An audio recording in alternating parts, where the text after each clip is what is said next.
बड'लेण्ड बुब्लि आरो बर' खौरां नोंथांमोननि गेजेरजों आं जोंनि नैबे दिनैनि प्रेस मिट लानायखौ आं बुंनो सानदों।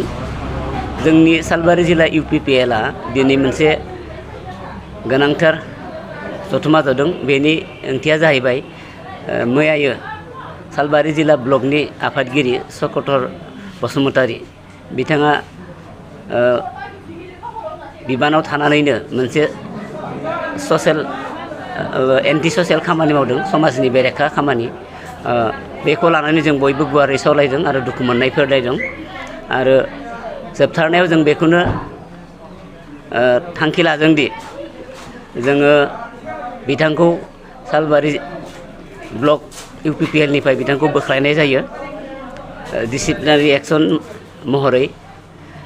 आरो गासैबो जिल्ला ब्लक आरो प्राइमारि जों गासैबो खौसेथि जानानै इयुनाव जों खामानि मावनो जोङो थांखि लायो। जों आसा खालामदों जाय बिथांमोना इयुनावबो बिदि ससियेल ससियेल समाज बेरेखा खामानि मावगोन बिथांमोनखौ जों इयुनावबो जोङो बिदिनो एक्सन लागोन। आरो जोङो नैबे UPPL समाजनि मोजां खामानि मावनायनि थाखायसो जों थियारि। बेफोरखौ जोङो जोंनि दलाव जों जेबो जायगा होनाय नङा। बेखौनो आं दिनै फोरमायनो नागिरदों।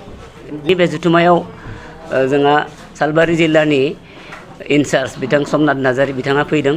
बेजों लोगोसे सालबारि ब्लक UPPL नि इनचार्ज बिथां पबित्र बर' बिथाङाबो फैदों।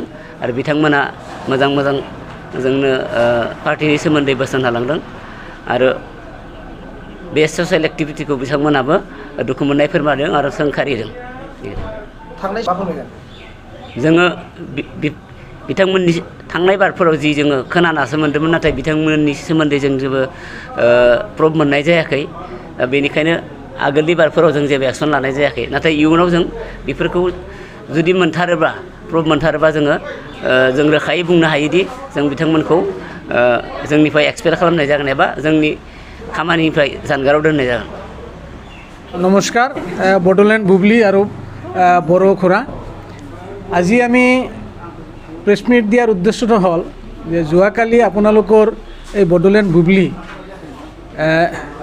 এই ছ'চিয়েল মিডিয়া চেনেলত আমাৰ হালবাৰী ব্লক কমিটিৰ সভাপতি চক্ৰধৰ বসুমতীয়া ডাঙৰীয়াৰ অসামাজিক কাৰ্যকলাপৰ বিষয়ে এটা নিউজ ভাইৰেল হৈছে।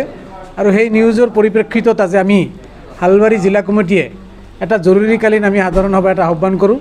আৰু সেই জৰুৰীকালীন সাধাৰণ সভাত আমাৰ হালবাৰী জিলা কমিটিৰ ইনচাৰ্জ সোমনাথ নাৰ্জাৰী ডাঙৰীয়া, আমাৰ হালবাৰী ব্লক কমিটিৰ ইনচাৰ্জ তথা MCLA পবিত্ৰ বড়ো ডাঙৰীয়াও আজিৰ আমাৰ এই জৰুৰীকালীন সাধাৰণ সভাত উপস্থিত আছিল।